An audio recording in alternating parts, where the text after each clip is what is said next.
Bien, maestro, pues si nos das tu nombre y tu cargo aquí en la institución que tú representas. Claro, mi nombre es José Joaquín Toledano Sánchez, director de la Escuela Telesecundaria Remigio Silva Jiménez, ubicada en el municipio de San Rafael, Veracruz.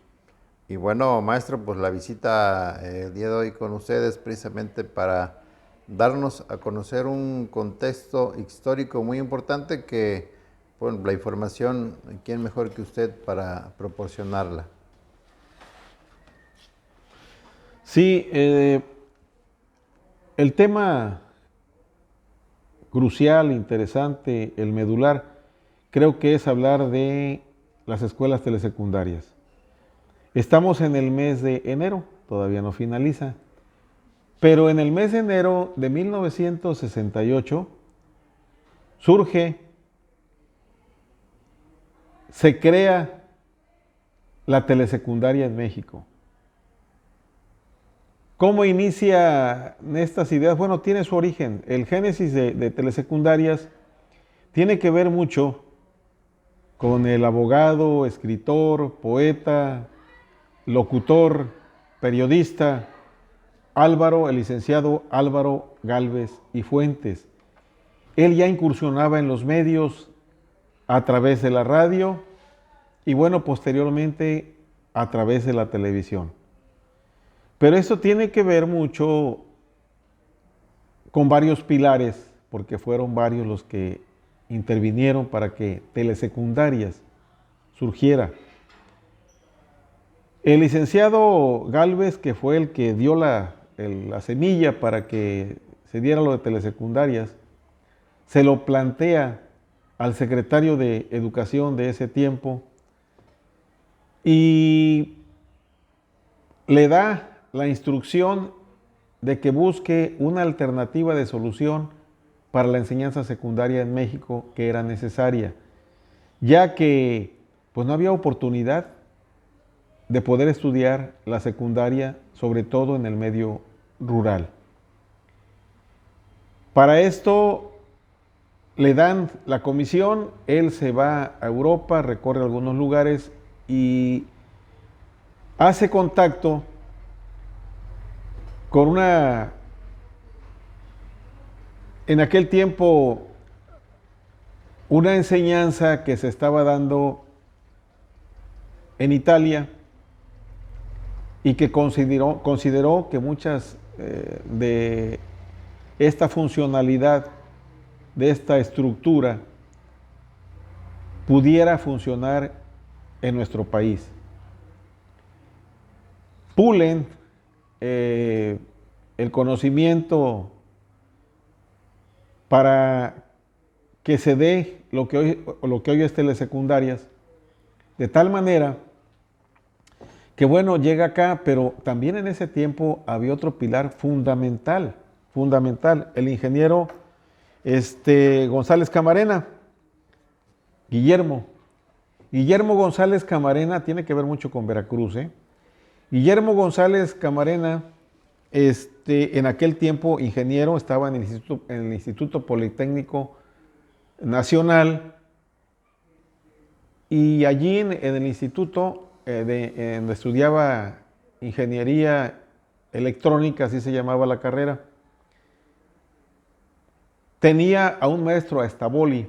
Estaboli estaba metido mucho en las radiocomunicaciones y con él aprendió lo fundamental y lo llevó hasta descubrir lo que es el sistema tricromático, es decir, la combinación de tres colores fundamentales para que se dé el color en la televisión. Ya existía la televisión, pero no era color. Inserta el sistema descubierto y le da el color a la televisión y lo pone al servicio de la telesecundaria. Pero antes, bueno, ¿cómo surge la telesecundaria? Álvaro Gálvez y Fuentes, que era un hombre muy inquieto, pero que además buscaba, con mucho nacionalismo, que aquí en México se aprovecharan los medios de comunicación para enseñarle a la gente del campo, a la gente más apartada. Y bajo esa filosofía es como se fundamenta la telesecundaria. ¿Para quiénes? para quienes estaban en los lugares más apartados, allá en la sierra, en el valle, allá en las comunidades más apartadas de la geografía mexicana,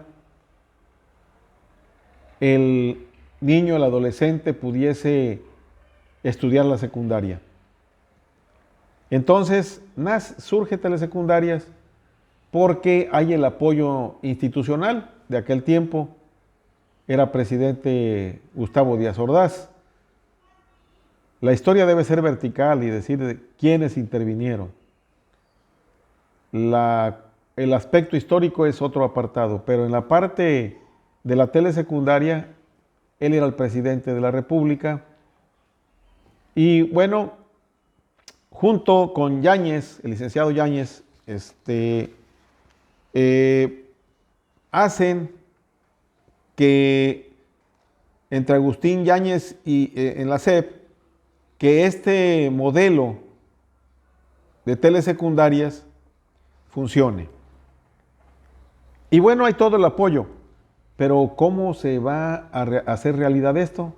Y bueno, pues se une la televisión a color y en las primeras clases se dieron en un canal que tenía sus siglas XHGC 5, que querría decir XH era la clave de la televisión y GC era González Camarena. Y entonces era un canal de televisión que permitía, y era la filosofía también de González Camarena junto con el licenciado Álvaro Gálvez y Fuentes, enseñarle a la población rural de México que también podía salir a flote y que podía aprender con las innovaciones tecnológicas de ese tiempo. Era lo máximo, la televisión era lo máximo. Es como si habláramos ahorita del internet, ¿sí? Hablar de redes el día de hoy pues es algo simple, pero hace 20 años era algo extraordinario. Incluso es como en algunos lugares apartados donde ven bajar un helicóptero, se asustan. Bueno, hoy no nos asusta porque ya nos familiarizamos, pero en aquel tiempo la televisión a color era lo máximo, puesta al servicio de la educación. Primero, hicieron ellos un proyecto y hubo maestros que fueron seleccionados, algunos eran artistas, otros estaban interesados en la educación, y fue como surgieron los telemaestros, los maestros que estaban en una cabina y que trabajaban a través de proyectores de cine, que trabajaban posteriormente con este material, los VHS, y los proyectaban. Pero faltaba algo. ¿Quién iba a atender a los alumnos en las comunidades más apartadas, allá en la sierra, en el campo? Y pues ¿quiénes se atrevieron? A los que merecen todo mi respeto y felicitación, que fueron los monitores. Los primeros maestros fueron maestros de primaria, de quinto y sexto año, que presentaron un examen para poder dar clases, y se expandieron por todo el país. Entonces, eran maestros federales. Lo mismo daba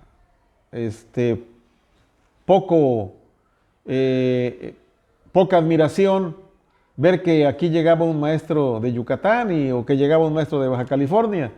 O sea, eran federales y a donde les tocara, ahí tenían que ir los maestros. No dudaban en trabajar para telesecundarias. Entonces así surge Telesecundarias. Y ellos son los que están trabajando con los alumnos, que en aquel tiempo hasta 18 años se aceptaban, hoy en día no. El rango llega hasta 15 años el máximo. ¿Y qué sucede? Bueno, que florece Telesecundarias, pero ¿dónde nace Telesecundarias? ¿Dónde está el origen?